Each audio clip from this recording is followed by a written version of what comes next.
Andréa Paula. Oi, Andréa. Prazer, viu? Prazer, Mauro. Tudo bem? Muito bem, muito bem. Alegria grande na sua presença aqui. Andréia, você estava fazendo Igualmente. tchauzinho para a Sâmia, né? Mandei mensagem para ela aqui que eu tinha saudado. Muito legal. Olha, Sim, conta para nós o que é isto. Não é um livro, é uma coleção. São 5 volumes sobre a história da esquerda nas Forças Armadas Brasileiras. Andréia, se você puder começar dando uma geral, depois a gente pode até olhar volume a volume. Mas o que é esse trabalho? E quem, porque 5 volumes é coisa, né? Quem participou desse projeto também, né? Importante. sim. Então, quero agradecer o convite, saudar o pessoal que está assistindo, Mauro, e dizer assim: esse projeto é um projeto relacionado a uma pesquisa que tem mais de 30 anos, começou há mais de 30 anos atrás. E ele tem todos esses volumes porque ele faz esse trabalho intergeracional, de pegar alguns dos primeiros pesquisadores sobre esse tema e entrevistá-los também para eles falarem por que eles foram trabalhar esses temas.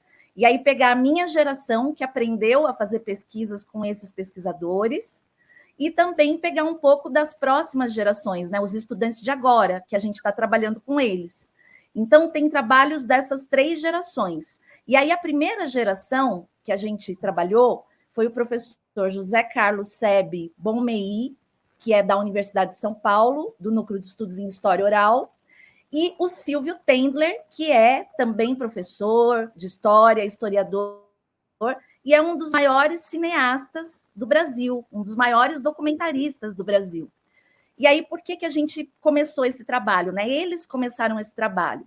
O professor José Carlos Sebe começou a entrevistar os militares de esquerda que ele conheceu, porque ele era professor de História Ibérica na USP, onde eu estudei, e aí ele foi estudar a História Ibérica contemporânea e descobriu que os militares brasileiros que eram comunistas, na década de 30, tinham ido lutar na Guerra Civil Espanhola, em defesa da República Espanhola.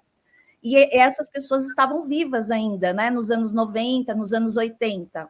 Essas pessoas sofreram perseguições desde a década de 30 e foram anistiadas a partir de 1979, e principalmente também com a complementação dessa anistia em 1988. Então, o professor José Carlos foi entrevistar essas pessoas que ainda estavam vivas. E eu era estudante de história. Como estudante de história, a gente conhecia o trabalho do Silvio Tendler. O trabalho do Silvio Tendler, como documentarista, serviu de mobilização nas lutas pelas diretas já. Ele conta no nosso livro, quando ele foi entrevistado pela nossa equipe, ele conta que ele fez as propagandas políticas dos partidos de esquerda quando eles foram legalizados no final da década de 80.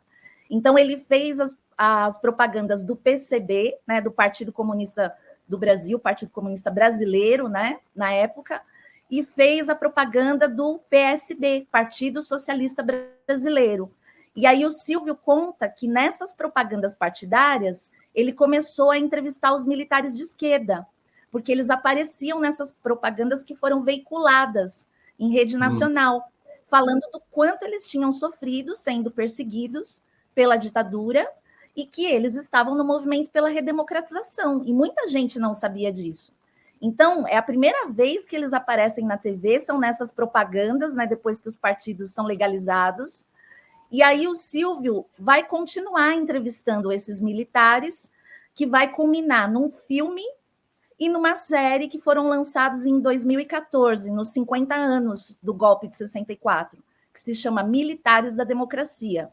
Então, é importante dizer que a coleção ela é grande porque ela pega os bastidores, né, de todas essas pesquisas, além das entrevistas, de 23 entrevistas, narrativas biográficas que a gente tem com os militares, de 3 gerações, desde os que vieram lá da década de 30 e participaram do Levante de 35, participaram da Guerra Civil Espanhola, aí depois avança para os que participaram da Segunda Guerra Mundial, na luta contra o nazifascismo, Depois eles participaram também da campanha do Petróleo é Nosso, com as bandeiras nacionalistas, né, e foram perseguidos por isso dentro das Forças Armadas. Alguns ficaram presos por 2 anos até, né, e isso em períodos democráticos. Então, essa é outra descoberta aí do nosso trabalho, Mauro, desses 30 anos.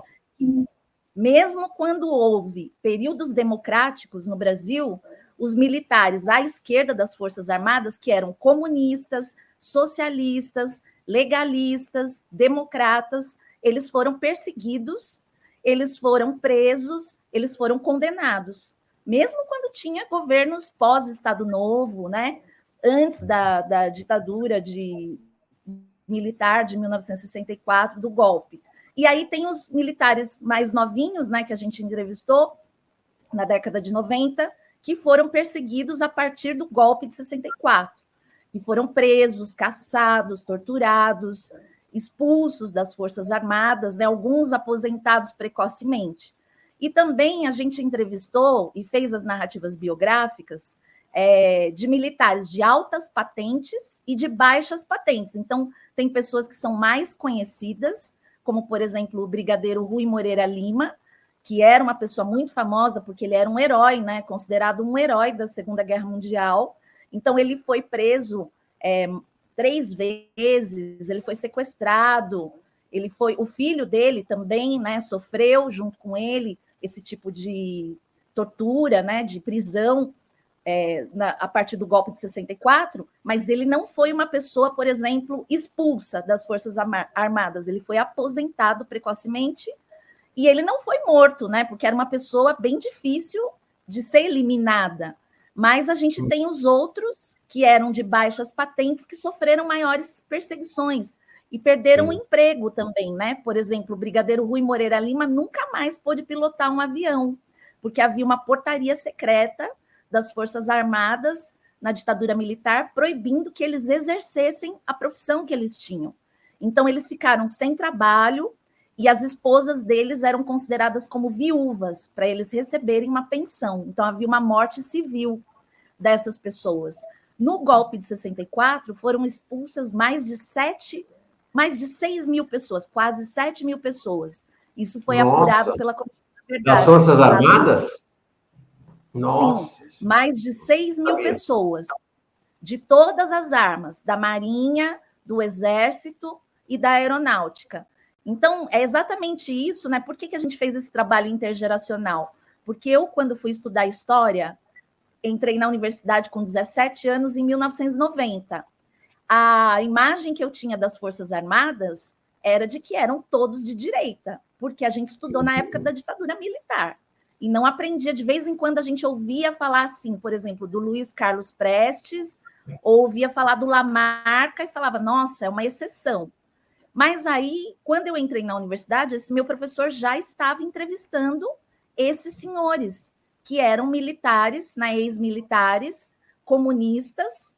Ele estava entrevistando também anarquistas, sindicalistas espanhóis que migraram para o Brasil depois que a ditadura do Franco dominou a Espanha.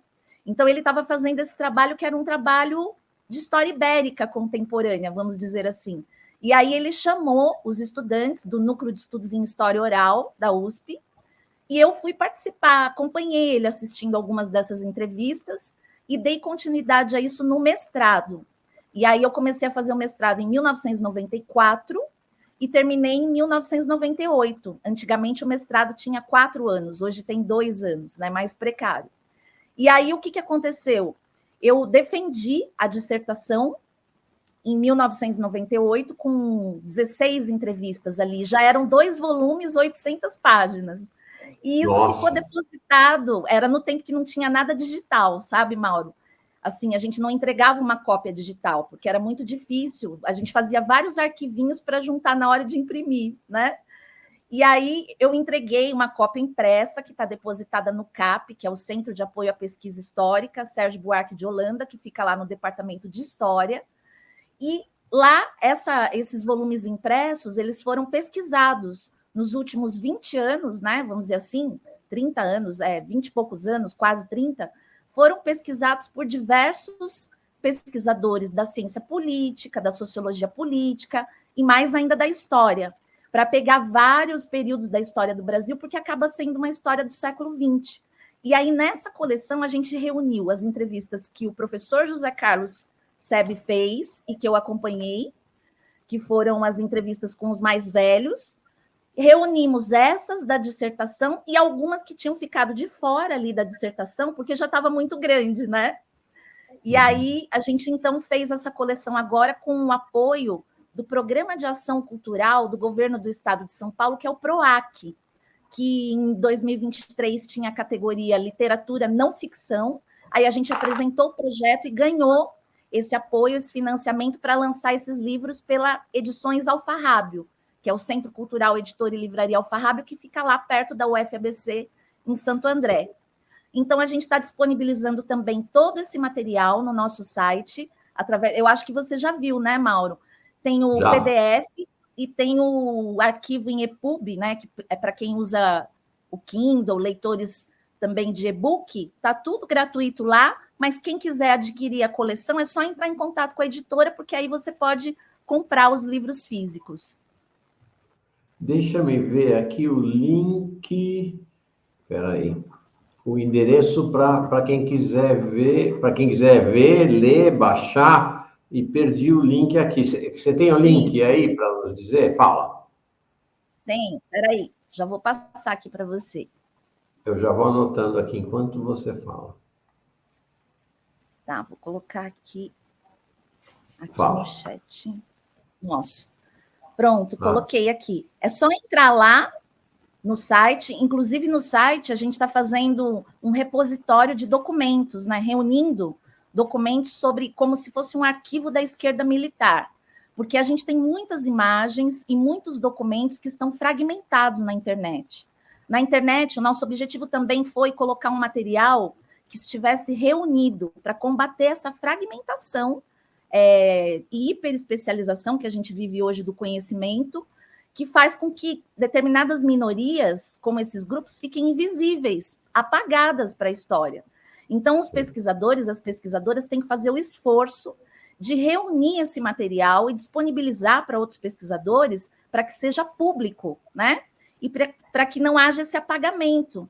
Então, nesse site, né, que a gente está colocando aí, a gente disponibiliza também imagens. Então, você pode ler as narrativas histórico-literárias, né, as narrativas biográficas, e você pode ver fotografias que se relacionam aos temas, pode ver também documentos que nós pesquisamos no arquivo do Estado do Rio de Janeiro, por exemplo, que é o arquivo onde está depositado a documentação que a polícia política e social fazia desde a época do governo Vargas, quando ela foi criada. Então, nós temos aí, por exemplo, pessoas entrevistadas, o primeiro entrevistado, né, que está nesse volume 2, porque o volume 1 explica o processo da pesquisa, né? Como a gente fez esse trabalho ao longo de todos esses anos. E no volume 2, a gente começa, então, com as narrativas biográficas que vão pelo número 3 e 4. E no final, a gente tem o volume 5, que tem as entrevistas com o Silvio Tendler, sensacional. A gente tem também toda a transcrição dos depoimentos curtos que ele fez para o filme Militares da Democracia. Então, tem, além dos 23 que tem narrativas longas, a gente tem mais trechos curtos de depoimentos feitos para o filme e a série Militares da Democracia, que está no livro 5, junto com a entrevista do Silvio e do professor José Carlos. E artigos que os estudantes e outras pesquisadoras fizeram sobre o tema da campanha do petróleo é nosso, o tema da anistia, né? E também a gente conseguiu uma entrevista com uma das esposas desses militares, que era uma mulher comunista. Então, a gente também fala dessas questões de gênero, né, do ponto de vista das mulheres, que sofreram muito com essas perseguições, com essas prisões que os maridos passaram, e também tinha atividade política. Então, como eu estava falando, no livro 1, no livro 2, abre com a entrevista do José Gutmann, que foi um jovem de 21 anos que participou do Levante de 35. E o José Gutmann, ele foi fichado em 1935 pela Polícia Política e Social do governo Vargas, né? Que era uma ditadura no Estado Novo, e ele foi vigiado até a década de 70, entenderam? Nossa, 35 anos vigiado? Ele, em 1935, ele começou a ser vigiado, quando ele tinha 21 anos. Aí ele foi vigiado na década de 40, na década de 50, na década de 60 e na década de 70. Mesmo depois da ditadura do Estado Novo, permaneceu esse sistema de vigilância. E isso mostra o quanto o Estado brasileiro é autoritário. Assim como outros ali foram vigiados também. E isso vai ter impacto hoje na atualidade, né? Muita gente me pergunta, mas por que a gente tem que estudar isso, né?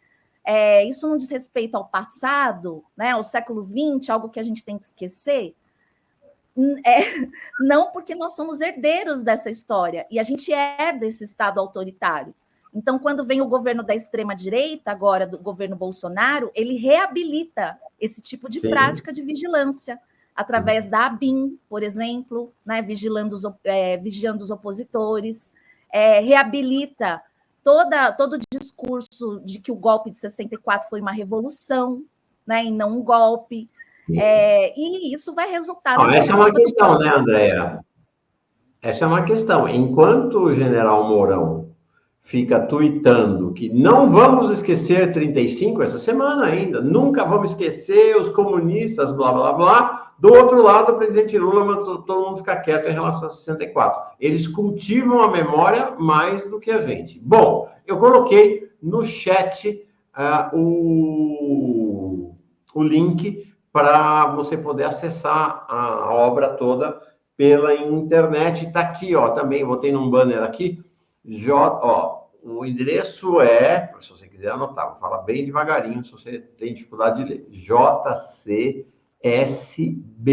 M de Maria, jcsbm.info/esquerda militar, uma palavra só, tá bom? Então você vai lá, acessa, tem acesso a todo o material, ou então procura, perguntaram aqui o nome da editora, procura na editora Alfarrábio, é o nome da editora. Miriam Marques, lá desde Nova York, registrando aqui. Obrigado por registrar a história dos combatentes pela justiça social. Depois eu tenho aqui, olha, o José Esper diz aqui, o general Euriales de Jesus Zerbini é um personagem importante que foi expulso pelo exército. Foi expulso do exército pelos golpistas em 64 e ele complementa. Terezinha Zerbini, esposa do general, foi uma grande lutadora pela anistia aos resistentes da ditadura militar. De fato, o general Euriales foi o único general comandante, na época ele era comandante lá em Caçapava, não, foi o único, não, foi um dos 4 generais, mas ele era o único que tinha comando efetivo de tropa, que assumiu uma posição abertamente contra o golpe e, por isso, teve os direitos políticos cassados, foi perseguido. Eu não conheci, tive a honra de conhecer a Terezinha Zerbini, que foi casada com ele, que foi uma pessoa chave na campanha pela anistia, né? Foi uma das líderes da campanha pela anistia nos anos 70. Morreu agora em 2015, com 86 anos de idade. E queria te falar o seguinte, quando eu iniciei minha jornada no Movimento Estudantil, em 76, este grupo de militares brasileiros, 16 militares, que tinham ido lutar na Guerra Civil Espanhola contra os franquistas, ao lado da democracia, dos republicanos e dos comunistas, era uma coisa assim, eram figuras mitológicas para nós, né? Jovens comunistas, jovens de esquerda, que estavam no movimento estudantil, né? Conheciam Dinarco Reis, conheciam Apolônio de Carvalho, né? Que teve um papel importante, inclusive, na esquerda e no jornalismo, né? Era conhecer uma turma que realmente era mitológica para nós, né? A gente estava, a boa parte deles ainda vivos e circulando. O teu projeto, pelo que eu entendi, então, ele vai começar com a coluna Prestes e 35, né? Que vem na continuidade. A Revolta da Chibata, de 1910, com João Cândido, não está no livro, tá? Então, é muito interessante, está citada sim, principalmente no livro 5, que é o último. Por quê? Porque o Silvio Tendler, né, esse grande historiador, cineasta, documentarista brasileiro, o primeiro filme que ele tentou fazer na época da ditadura era sobre o João Cândido. Era sobre o líder da Revolta da Chibata. E olha o que aconteceu com o Silvio, porque quando aconteceu o golpe de 64, o Silvio tinha apenas 14 anos, ele era um adolescente. E aí ele começou a fazer o cinema, né? Assim que se tornou um jovem, começou a fazer esse cinema numa ditadura, numa época clandestina, né? Numa ditadura que se agravou em 68. Então, ele e a equipe de jovens que fazia esse primeiro filme do Silvio, eles foram perseguidos, tiveram que escapar da ditadura e o filme foi queimado. Os negativos do filme foram queimados, só sobrou uma fotografia que o Silvio guardou. E aí, o Silvio cita isso na entrevista que ele deu para a gente. E ele, o que acontece? Quando ele vai fazer o filme Militares da Democracia, o filme e a série, ele vai entrevistar, ele consegue entrevistar um dos fuzileiros navais que se recusou a reprimir, a atirar nos seus companheiros marinheiros quando teve a revolta, quando teve a comemoração da Associação do Sindicato dos Marinheiros, né, que foi um antecedente do golpe de 64, e que essa manifestação foi...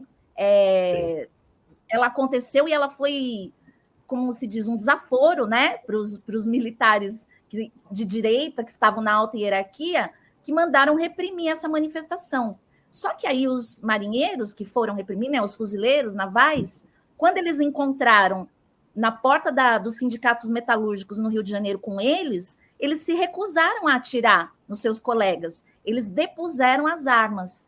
E aí o Silvio Tendler foi até o Rio Grande do Norte entrevistar esse senhor, que foi o primeiro que depôs as armas, né? E se recusou a atirar nos amigos. Então é legal a gente... e quando eles estão conversando, eles falam da revolta da Chibata, né?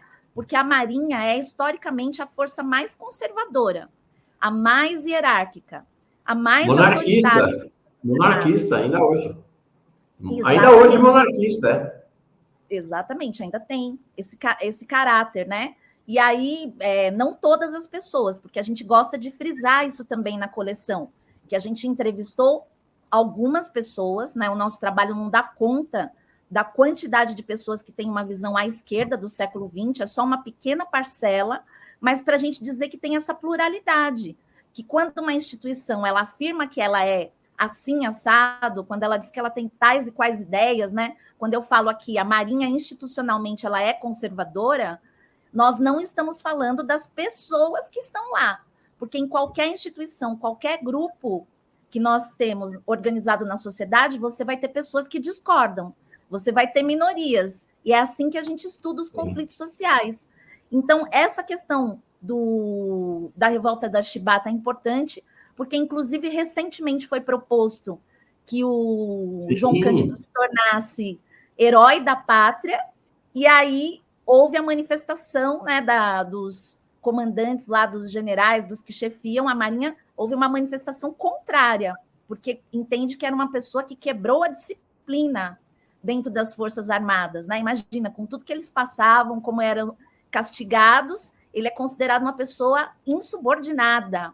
Então, o Silvio Tendler, no livro 5... Aí, ó, só observar, tá aí, esse aí que está, em tese, batendo continência para o presidente Lula, em tese, chefe dele, que é o almirante Marcos Olsen, soltou uma nota...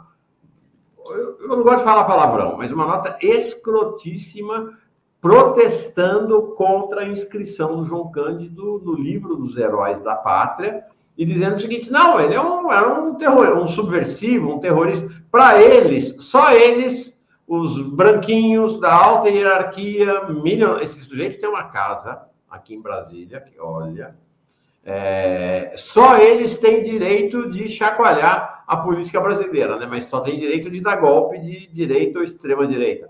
Mas os sargentos, os cabos, os grumetes, os marinheiros, esses não podem. Então tá aí, ele assinou uma nota de extrema-direita, tá lá. Lindo, leve e solto, fazendo jantar para o presidente da República, para a Janja, na casa dele. Fica essa convivência aí.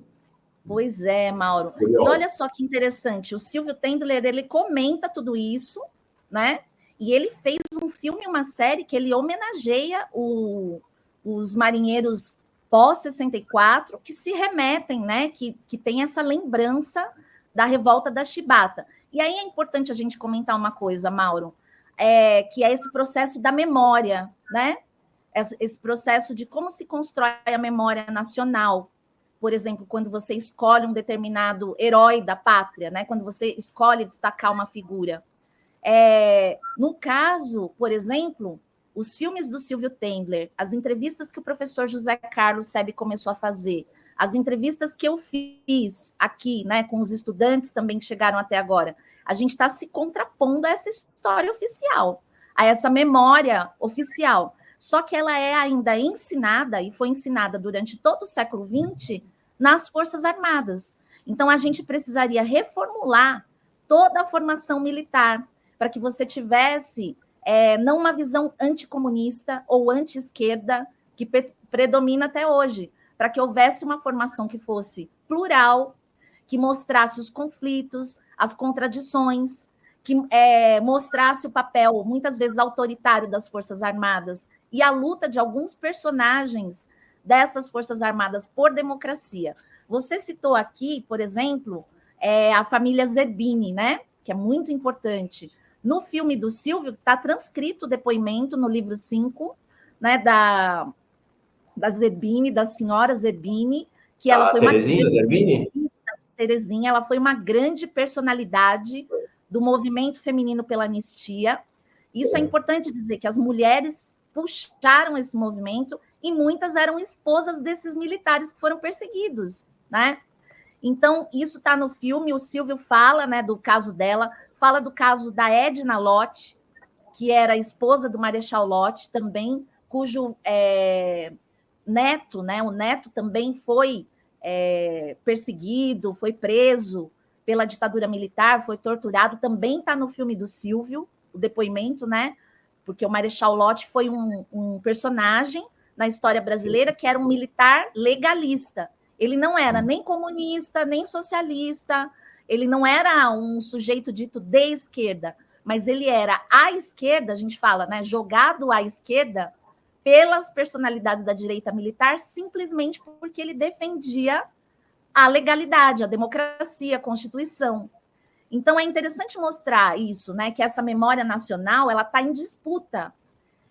A gente está discutindo os problemas do presente na forma como a gente interpreta o passado. Enquanto a gente não tiver uma reformulação da formação da educação militar, que não seja fazendo comemorações, né, por exemplo, que não tem fundamento, essa de 35. Você tem comemorações ali que são feitas que acusam os que fizeram o levante de 35 de terem matado, assassinado pessoas, né, de forma covarde. Isso é mentira. Historicamente já foi comprovado por uma série de livros, né, bibliografias que nós temos de vários pesquisadores, né, inclusive pesquisadoras e pesquisadores que podem falar com muita propriedade disso, né? Por exemplo, a professora Anita Leocádia Prestes, que é filha, né, do Luiz Carlos Prestes e da Olga, né, que nasceu num campo de concentração, que foi resgatada pela avó, a dona Leocádia. Até ela, né, que é uma pessoa assim, por dentro dessa história, escreveu uma série de livros junto com outros pesquisadores que não têm essa ligação afetiva, né, ou familiar, dizendo quantas inverdades são propagadas sobre o levante de 35, só que isso ainda é ensinado dentro das Forças Armadas. E isso vai repercutir na formação de golpistas que nós temos hoje. Andréa, a Maria Sá Xavier recomenda O Papel e o Mar, um curta lindíssimo. Eu vou colocar aqui no chat, já coloquei o link para se você quiser assistir. É um filme de caráter, vamos dizer assim, semidocumental, né, em que se faz um encontro imaginário entre Carolina de Jesus e João Cândido. Então, um diálogo imaginário entre os dois. É um curta de apenas 13 minutos, vale super a pena assistir. Tá? O João aqui dizendo, eu assisti O Papel e o Mar. Pessoal. Oi? Desculpa. Te cortei, a fala. Miriam também, né, que comentou que está lá em Nova York, mandar um beijo para ela, que está acompanhando a gente aqui. Legal, boa. Ó, seguinte, deixa eu... queria caminhar para fechar a nossa conversa com uma pergunta do presente e futuro. Se eu entendi bem, né, tirante a revolta da Chibata, né, que merece uma menção mais lateral na série, né, pelo que você explicou, tem uma temporalidade marcada nesse grupo de 5 livros, que é, né, Coluna Prestes barra Revolta de 35, a Segunda Guerra Mundial, não, desculpa, a participação na Guerra Civil Espanhola, participação na Segunda Guerra Mundial, a campanha O Petróleo é Nosso e depois o golpe de 64. Então, você, conhecendo essa sequência de livros, os 5 livros, você vai então passear, né, e desvendar a realidade dessa presença dos militares à esquerda. Não são, como você falou, necessariamente todos comunistas, de esquerda propriamente, mas à esquerda no universo hegemônico militar brasileiro. Pergunta, então, imperdível, Andréa, imperdível, realmente muito legal você ter vindo. Pergunta que não quer calar. Eu sei que vocês não pesquisaram, mas vocês conversaram bastante.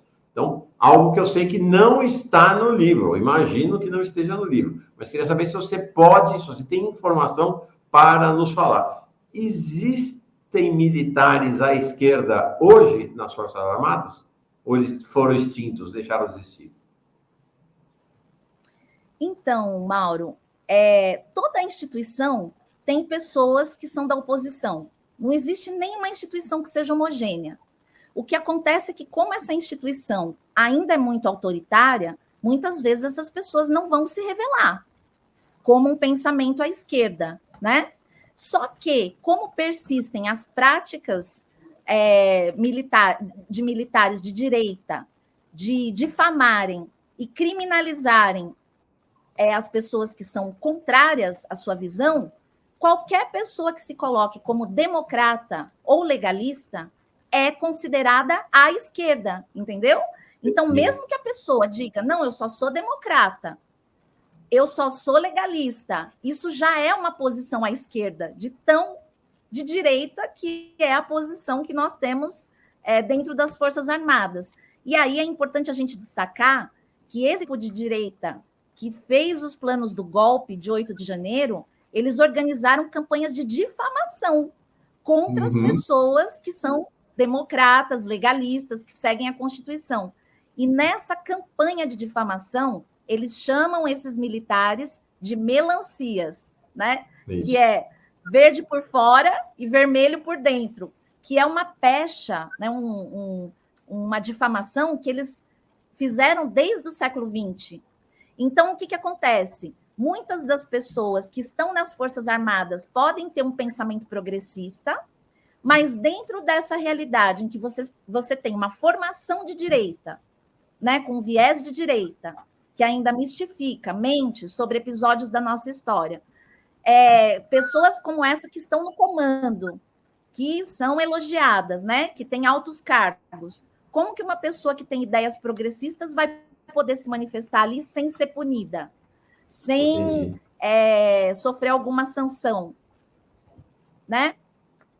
Então, o que eu diria, a pergunta que você falou, tem pessoas à esquerda nas Forças Armadas? Com certeza, você vai ter em todo lugar, mesmo que seja uma minoria, mas essas pessoas não vão poder se expressar tão livremente como a gente pode se expressar na universidade ou em outras instituições públicas, porque lá elas são perseguidas, né? Porque existe uma formação à parte do que é a nossa sociedade ainda, que é herdada desses tempos autoritários.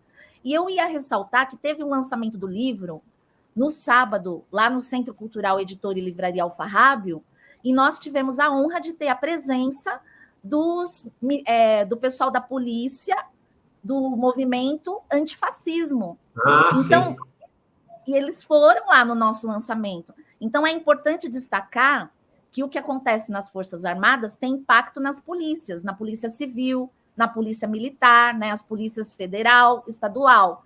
Então, você também tem pessoas que têm um pensamento progressista, democrata, legalista, e mais à esquerda, né, socialista, comunista. Você tem essas pessoas, tanto nas Forças Armadas quanto nas polícias. Mas, inclusive, nas polícias, eles têm esse movimento antifascismo, né? Movimento organizado.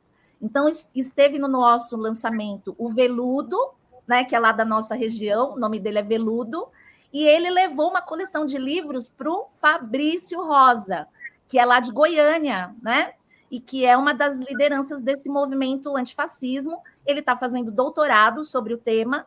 Então, é importante a gente fazer circular esse pensamento para que essas pessoas possam conhecer essa história, e eu acho que são pessoas de muita coragem, que estão se defendendo de perseguições, de difamações no interior dessas forças de segurança, né? Mostrando que o papel das forças de segurança num Estado democrático não é de reprimir o povo, não é de matar o povo, né? Então, eles estão assumindo uma posição política e correm muitos riscos por isso. Correm risco de morte, e eles também sofrem por não terem promoções, muitas vezes por não poderem falar, se expressar, por não terem os melhores postos de trabalho, né? Então, é importante a gente destacar que tudo que a gente estudou sobre o século XX tem a ver com o que está acontecendo agora. Inclusive, nós não estaríamos numa democracia hoje, mesmo que precária, podendo falar se esses militares não tivessem se organizado, junto com as mulheres que lutaram pela anistia, no movimento feminino pela anistia, eles se organizaram na Associação Democrática e Nacionalista de Militares, a ADNAM. E essa entidade congregou desde os mais velhos, que participaram dos movimentos, das coisas na década de 30, até os mais jovens que sofreram com o impacto de 64. Essa associação lutou pela anistia, pela Constituição de 1988, pelas diretas já, né, por todo o processo de redemocratização. E o brigadeiro Rui Moreira Lima, ele foi presidente dessa associação, né? Sim. Então, é direito, na nossa opinião, de pesquisadores, que todas as pessoas possam se organizar nos movimentos sociais, nas suas associações, possam ter liberdade de opinião. O que a gente acredita é que nessas forças que são estratégicas, essa liberdade de posição política, se você vai ter uma atuação partidária, alguma coisa assim, você não pode ter concomitante a essa função, né? Quando você porta armas, etc., né? Então, a gente acredita que é impossível você vetar que as pessoas tenham posições políticas. Todo ser é político. Agora, numa instituição estratégica que detém o poder das armas, isso tem que haver essa pluralidade, né? Mas você tem que defender a Constituição. Você tem que defender a legalidade democrática, independente da sua posição política. Ou seja, você tem, com certeza, um agrupamento, por menor que seja, de militares democratas ou de esquerda. Mas hoje, eles, na prática, vivem na clandestinidade ou na semi-clandestinidade, em relação às suas ideias, né? Então, eu acho que esses que têm ideias mais progressistas, mais radicais, vamos dizer assim, né? Sim, mas esses que têm ideias democratas e legalistas, eles estão no poder agora. Se eles não tivessem no poder, a gente não estava aqui falando, porque foram eles, né, que impediram, de alguma forma, que resistiram, esses que se negaram a dar o golpe de 8 de janeiro. Então, mesmo que eles não sejam socialistas, comunistas, eles são democratas, eles são legalistas, porque eles defenderam que o presidente eleito tomasse posse, e isso é valioso, né? Os que não defenderam isso, que defenderam o golpe de 64, que defenderam que as Forças Armadas se sobrepusessem à Constituição, que são dessa extrema-direita, eles bateram de frente com esses que são legalistas, com esses que são democratas. E, de alguma forma, mesmo que esses que são legalistas ou democratas digam nós não somos de esquerda, eles acabam sendo empurrados à esquerda porque eles são difamados, como melancias, né? Eu gostaria de saber quem são esses aí, porque eles falam aí do Torres Freire, desse Stanford, mas o Torres Freire, desculpa, era o comandante do exército, tinha que ter dado voz de prisão para essa turma, né? Não fez nada, ficou quieto, assistiu tudo, eles reconhecem, viram toda a articulação golpista correndo na frente deles e não fizeram nada. Sei não. Mas, enfim... isso é um tema importante para a gente pesquisar e discutir. Oi? Eu falei, esse é um tema importante para a gente pesquisar e discutir, né? Sim. Precisa de muitos estudos. Pois é, isso que eu ia falar. Vocês estão precisando fazer agora um 6º volume para falar dos militares à esquerda nos tempos que escorrem adiante, na frente dos nossos olhos. Andréia, muito, muito obrigado, muito legal essa série. Mais uma vez, não perca, você pode ter acesso à série comprando na livraria Alfarrábio. Deixa eu colocar a imagem aqui, inclusive, é um trabalho de muito fôlego, gente. 5 volumes, impressionante mesmo esse trabalho. Tem um total de quantas páginas se juntar tudo? Eu acho que dá quase 2.000 páginas. Acho que umas 1.700, mais os documentos que a gente está pondo na internet, dá mais de 2.000. Uhum. Ou você pode acessar pela internet neste site que acabei de colocar no banner aqui, jcsbm.info/esquerda militar. Andréia, muito obrigada, querida, viu, Mauro? adorei a conversa contigo. Obrigado. Obrigado. Muito obrigada. Legal. Boa caminhada para vocês, boa jornada acadêmica, que continuem com muitas pesquisas aí para agraciar o país. Isso aí, tem que ter mais gente para pesquisar e participar, principalmente os mais jovens. Muito obrigada, viu, Mauro? Muito obrigada aqui pela participação e pelo seu trabalho também. Obrigado, um abração. Tchau.